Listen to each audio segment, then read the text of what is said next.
नमस्कार साथियों, शिक्षक साथियों, आप लोग ही कई बार पूछ रहे हैं कि यूपीपीएससी एलटी ग्रेड मेंस का रिजल्ट कब आएगा। शिक्षक साथियों, आपको बता दें, अभी 19 तारीख 19 अगस्त तक तो डॉक्यूमेंट अपलोड करने की जो डेट दी गई थी, वो आज ख़त्म हो गई। अब मान के चलिए 1 महीने के रेंज में 1 महीना का तो समय लगेगा। 19 अगस्त को डॉक्यूमेंट अपलोड करने का समय था, लेकिन 1 महीने का समय लगेगा, इसके बीच में क्या होगा? 1 महीने में 1-1 हफ्ते के अंतराल में 1-1 विषय का रिजल्ट आएगा, मतलब सारे रिजल्ट जारी होने में 1 महीना लगेगा, ना कि 1 महीने बाद रिजल्ट जारी होगा, ऐसा कुछ नहीं है। क्योंकि रिजल्ट की कॉपियाँ मेंस की कॉपियाँ चेक हो रही थी पहले से। जो पुराने साथी आयोग में हैं, उनसे जो खबर मिलती है, वो खबर मैं आपको लगातार पहुँचाता हूँ और ग्राउंड रिपोर्ट भी मैं आप तक पहुँचाता हूँ। वास्तविक रिपोर्ट जो एग्ज़ाम के समय आप लोगों को इस चैनल के द्वारा, ज्ञानोदय सरिता परिवार के द्वारा मिल रही थी, आप लोग लगातार देख रहे थे उन खबरों को।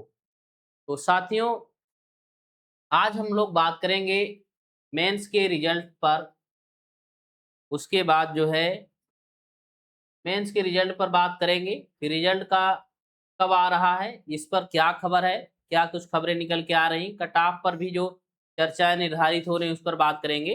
जो सबसे ज़रूरी चीज़ें हैं, जिसमें आप लोग काफ़ी थोड़ा-सा परेशानी होती है, डॉक्यूमेंट वेरिफ़िकेशन में कौन-कौन से डॉक्यूमेंट लगेंगे, उस पर चर्चा हो जाएगी, ठीक है? आइए, तो क्या ज़रूरी सूचना है, इस पर थोड़ा-सा ध्यान दे लीजिए। शिक्षक साथियों, हम आपको बता दें, थोड़ा-सा बात कर लें। देखिए, 19 अगस्त का जो टाइम था वो बीत गया। अब जितने लोगों के पास मैसेज आए, मेल आए, वो सारे लोग ये मान के चल रहे हैं कि उनका सिलेक्शन हो गया है। ये बिल्कुल मान कर के चलें, आपने अच्छा किया है और आपका सिलेक्शन होना चाहिए। लेकिन जिनके पास नहीं आया है, उन्हें बिल्कुल घबराने की ज़रूरत नहीं है, क्योंकि एसएसटी वालों के पास भी मेल आया था। एसएसटी वालों की तो अभी हाल में परीक्षा हुई। एसएसटी वालों की तो कॉपियाँ भी चेक होना शुरू नहीं हुई थी, तब भी उनके पास मैसेज आना शुरू हो गए। तो क्या जिनकी कॉपियाँ नहीं चेक हुई थी, उनका भी सिलेक्शन हो गया है क्या? बताइए। तो जिनके पास मैसेज आ रहा था, उनकी प्रॉब्लम सिर्फ़ एक थी कि जिन लोगों ने ब्लर डॉक्यूमेंट अपलोड किए थे, उनके डॉक्यूमेंट जो है, पुनः आयोग ने माँगा था, क्योंकि कहीं आपका सिलेक्शन होना हो, तो डॉक्यूमेंट ब्लर होने की वजह से आपका सिलेक्शन ना रुके, तो आयोग ने आपको एक मौका दिया था, आपने उसका पूरा लाभ लिया होगा, ऐसी हमें उम्मीद है। तो साथियों, देखिए, अगर रिज़ल्ट की बात करें तो 1 महीने के अंदर सारे रिज़ल्ट आ जाएँगे, 1-1 हफ्ते में 1-1 रिज़ल्ट जारी होगा। हाँ, जैसे-जैसे पेपर हुए हैं, उनकी कॉपियाँ चेक होना शुरू हुई थी और उसी क्रम में रिज़ल्ट आएँगे। क्रम जो है इधर-उधर नहीं होगा, लेकिन 1 महीने के अंदर सारे रिज़ल्ट आयोग जारी कर देगा।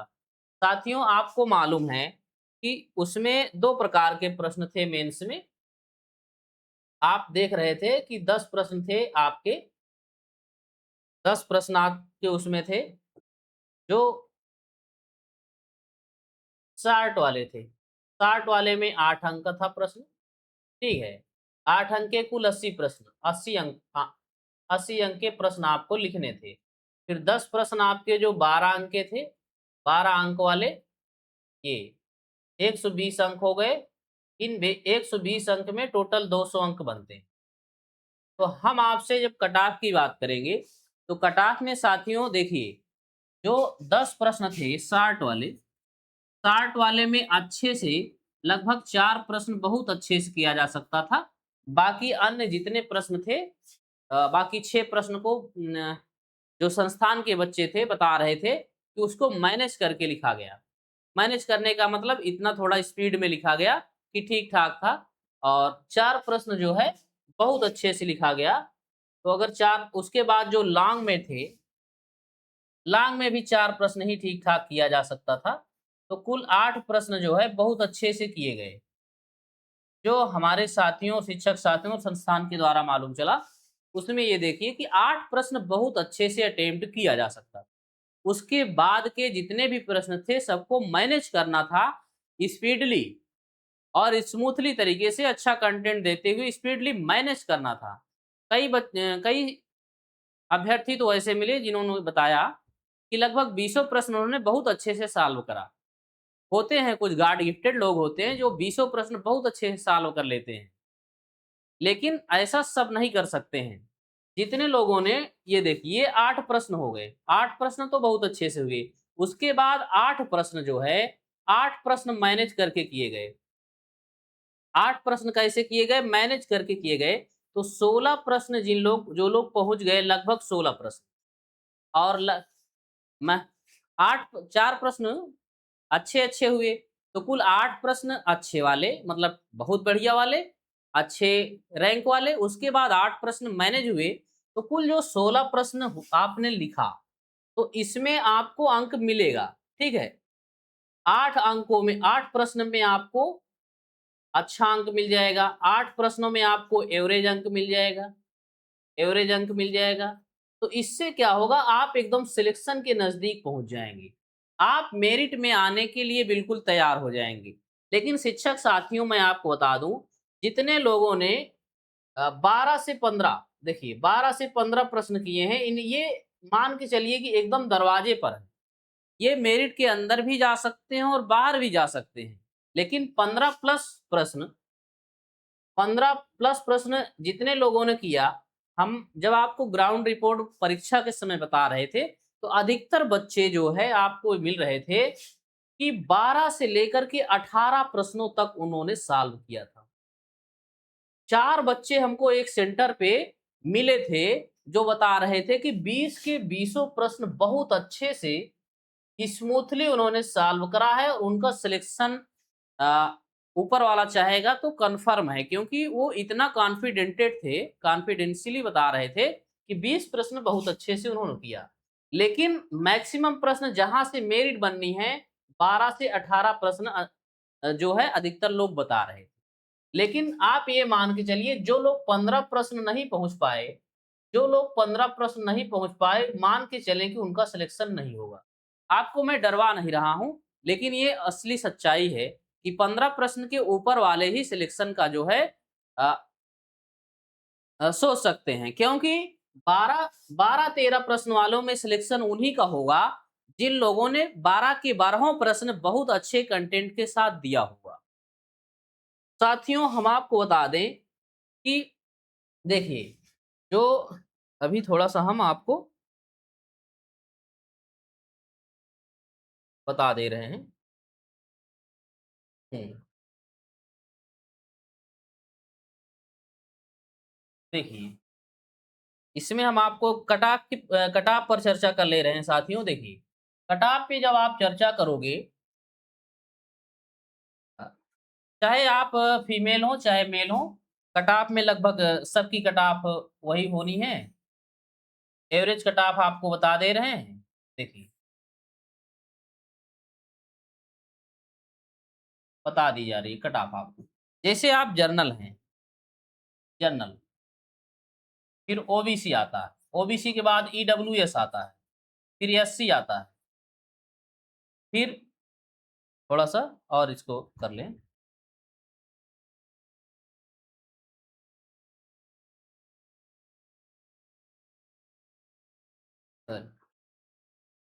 गलत ले लिया गया। जी,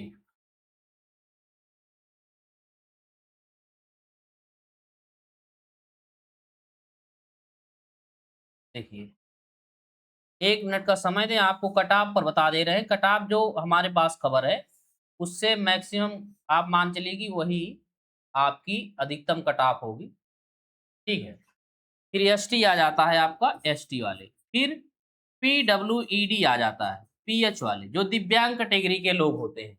ये कट ऑफ पर चर्चा हो जाएगी। साथियों देखो, जो जनरल के कट ऑफ है, उसमें सभी लोग कट ऑफ फाइट करते हैं। आपको मालूम है कि जो जनरल हैं और ओबीसी हैं, इन लोगों का 40% क्राइटेरिया है। 40% में ऐसे ही 80 अंक हो जाते हैं, 80 अंक के नीचे आपकी बात ही नहीं होनी है। उसी तरह एससी, एसटी इस पर बात करेंगे, तो ये हैं आपके जो है 35%। तो 35% इनका 75 हाँ, वैसे भी आप देख लीजिए, ठीक है 70 अंक आता है। निकाल के आप देख लेंगे ना कि 200 अंक है, उसका 35% कितना होगा 100, तो 100 दूना 200, 35 दूना 70 अंक, ठीक है। तो 70 अंक के नीचे बात ही नहीं होनी है एससी एसटी वालों को जो रिजर्वेशन कैटेगरी में आते हैं।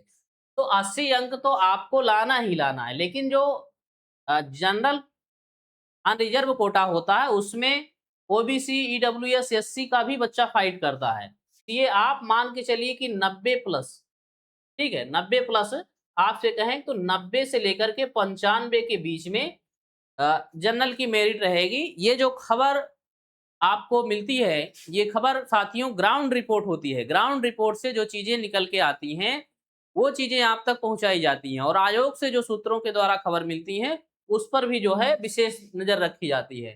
साथियों ओबीसी की बात करें, तो ओबीसी वालों को भी 80 अंक लेकर के ही आना है, तो 85 से 90 के बीच में, 85 प्लस यानी 85 से 90 के बीच में अगर आप हैं, तो आप अपना सिलेक्शन पक्का मान के चलिए। अच्छा, कुछ लोग कह रहे हैं कि सर ये आप मज़ाक कर रहे हैं क्योंकि हमने तो 20 के 20 प्रश्न अटेम्प्ट किए हैं, 120 अंक तो हमें ऐसे ही मिल जाएँगे। साथियों मैं आपको बता दूँ ये आयोग है, इसमें बहुत ही जो है इस तरह से मार्किंग की जाती है कि एक-एक अंक पढ़ करके, एक-एक शब्द आपके पढ़ करके कैसे आपने अक्षर बनाया है, राइटिंग क्या है और आपने कंटेंट में मजबूती क्या डाली है, उन सारी चीज़ों को देख कर के नंबर दिया जाता है।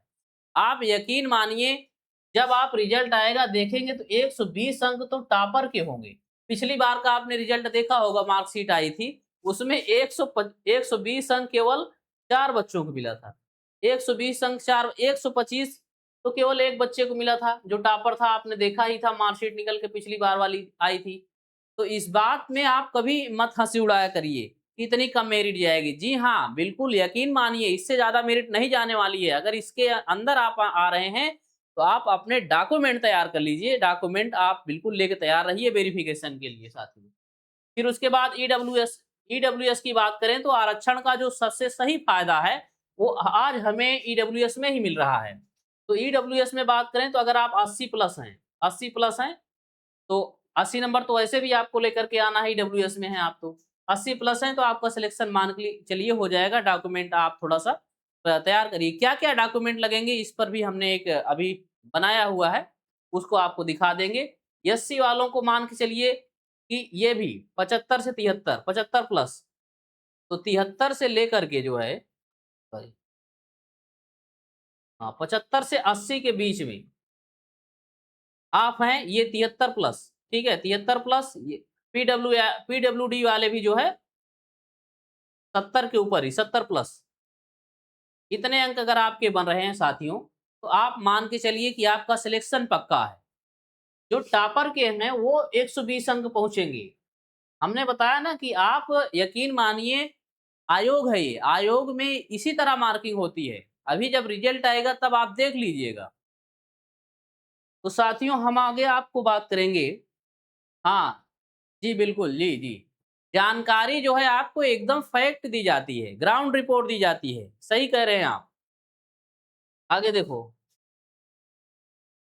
प्यारे बच्चों, प्यारे साथियों, देखो डॉक्यूमेंट की बात अगर करें, तो जो डॉक्यूमेंट की बात जो पिछले साल डॉक्यूमेंट माँगा गया था, जो पिछले वैकेंसी में डॉक्यूमेंट जो-जो डॉक्यूमेंट माँगे गए थे, उसमें ये था कि जितने डॉक्यूमेंट लगे थे, उसकी 2 प्रतियाँ आपको तैयार करनी थी। और दोनों प्रतियाँ ओरिजिनल डॉक्यूमेंट अलग और 2 प्रतियाँ जिसकी फ़ोटोकॉपी थी, वो तैयार करनी थी। और सारे फ़ोटोकॉपी ओरिजिनल डॉक्यूमेंट से हूबहू मैच खाने चाहिए।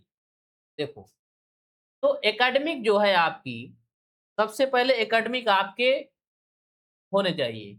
आपके पास सबसे पहले एकेडमिक के लिए 10th की मार्कशीट, 12th की मार्कशीट होनी चाहिए, ग्रेजुएशन की मार्कशीट होनी चाहिए।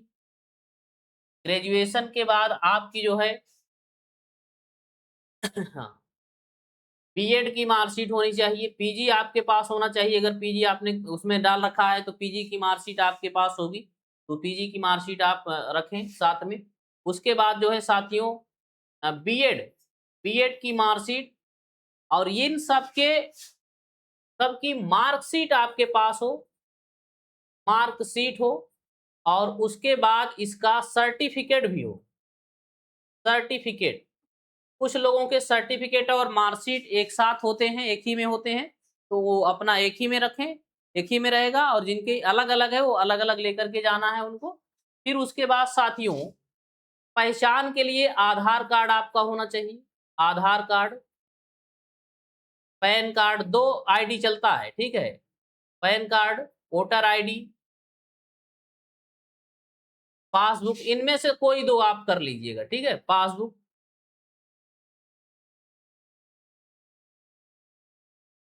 इनमें से कोई जो है तो आपके पास होना चाहिए। इलेक्ट्रिसिटी बिल, ये सारी चीज़ें हैं। उसके बाद आपको पता के लिए, एड्रेस के लिए आपके पास मूल निवास प्रमाण पत्र होना चाहिए। मूल निवास प्रमाण पत्र होना चाहिए। मूल निवास प्रमाण पत्र वो भी 3 साल के अंदर का होना चाहिए। अगर 3 साल के पहले का है, तो साथियों एक नया बनवा लीजिए। अगर आपने पुराना लगाया है तो घबराने की ज़रूरत नहीं है। एक नया आप बनवा के रख लीजिए, क्योंकि उस समय कानाफूसी करेंगे थोड़ा-सा, नुक्ताचीनी करेंगे तो आप नया वाला लगा दीजिएगा, इसमें कोई दिक्कत नहीं है। तो पिछली बार भी ऐसे हुआ था, 3 साल पुराना वाला जिनके पास था, नया लगा दिए तो वो मान्य हो गया, ठीक है? तो साथियों मूल निवास प्रमाण पत्र होना चाहिए। जो लोग आरक्षण वाले हैं, जो लोग रिजर्व कैटेगरी के हैं, उनके पास जाति प्रमाण पत्र होना चाहिए। जाति प्रमाण पत्र, तो जाति प्रमाण पत्र साथियों इसमें देखिए रिजर्व कैटेगरी के ही जाति प्रमाण पत्र लगेंगे, जनरल वालों के, अनरिजर्व वालों के नहीं लगेंगे, ठीक है? ओबीसी वाले, ओबीसी वाले में 2 प्रकार के जाति प्रमाण पत्र होते हैं। एक क्रीमी लेयर का होता है, एक नॉन क्रीमी लेयर का होता है। तो non creamy layer NCL, non creamy layer का जाति प्रमाण पत्र चलता है उसमें, और जिनके पास पुराना था अब नया बनवा लीजिए, ठीक है? जाति प्रमाण पत्र पिता के नाम का होना चाहिए। उसमें मतलब आपके नाम का ही होना चाहिए, लेकिन पिता के नाम लिखा होना चाहिए उसमें। अगर महिला हैं आप, फीमेल हैं, आपकी शादी हो गई है तो पति का नाम नहीं, पिता का नाम चलेगा उसमें, ठीक है? एससी एसटी वालों का तो जाति प्रमाण पत्र एक ही होता है, उसमें नॉन क्रीमी लेयर होता ही नहीं है। ओबीसी वालों में क्रीमी लेयर होता है, जो ए ग्रेड की नौकरी जिनके माता-पिता कर रहे हैं, उनको आरक्षण नहीं मिलता है। ओ ओबीसी में। जाति प्रमाण पत्र के बाद साथियों जो है, आपका मोबाइल नंबर वही होना चाहिए जो आपने जो है फॉर्म भरते समय लगाया था, और आधार कार्ड में वही नंबर जो है लिंक होना चाहिए। आधार कार्ड में वो मोबाइल नंबर लिंक होना चाहिए, या फिर जो नंबर आधार कार्ड में लिंक हो, आप वेरिफिकेशन के समय उस मोबाइल को लेकर के आपको जाना होगा, ठीक है? और ईमेल आईडी आपकी, ईमेल आईडी वही आपको वहाँ पर लगानी है डॉक्यूमेंट वेरिफिकेशन में, जो आपने फॉर्म भरते समय यूज़ किया था। और सबसे ज़रूरी चीज़ है यह है कि ₹10 का स्टाम्प पेपर, ₹10 का स्टाम्प पेपर, स्टाम्प पेपर जब आपका सिलेक्शन हो जाएगा तो आप तहसील में जाके कहेंगे कि हमारा इसमें सिलेक्शन हुआ है, तो वो उनको मालूम रहता है, वकील को बना देंगे कि हमारे ये डॉक्यूमेंट हैं, और मैंने जो है ये सब असली डॉक्यूमेंट हैं, अगर इसमें कोई नकली डॉक्यूमेंट पाया जाता है तो भविष्य में हमें अभ्यर्थन से बाहर किया जा सकता है। इसमें हमें कोई आपत्ति नहीं होती है, होगी, यही सब उसमें ₹10 के स्टाम्प पेपर में एफिडेविट में लिखा जाता है। तो साथियों, ये बात थी आज की। यस। तो हमने क्या-क्या चर्चा की, कट-ऑफ पर चर्चा करी है, और डॉक्यूमेंट में कौन-कौन से लगेंगे। एलटी ग्रेड का रिजल्ट साथियों 1 महीने के अंदर आ जाएगा, बिल्कुल आप धैर्य रखिए, धैर्य रखिए, हम लोग भी लगे हुए हैं उसी में आपके साथ। हम भी रोज़ इसका अपडेट ले रहे हैं कि रिजल्ट कब आएगा। तो फिर मिलेंगे आपसे अगले वीडियो के लिए, तब तक के लिए हम आपके दिन के मंगलमय होने की कामना करते हैं, और वीडियो को लास्ट तक देखने के लिए आपका धन्यवाद। अगर आप चैनल पे नए हैं तो सब्सक्राइब ज़रूर कर लीजिए। Thank you, good luck.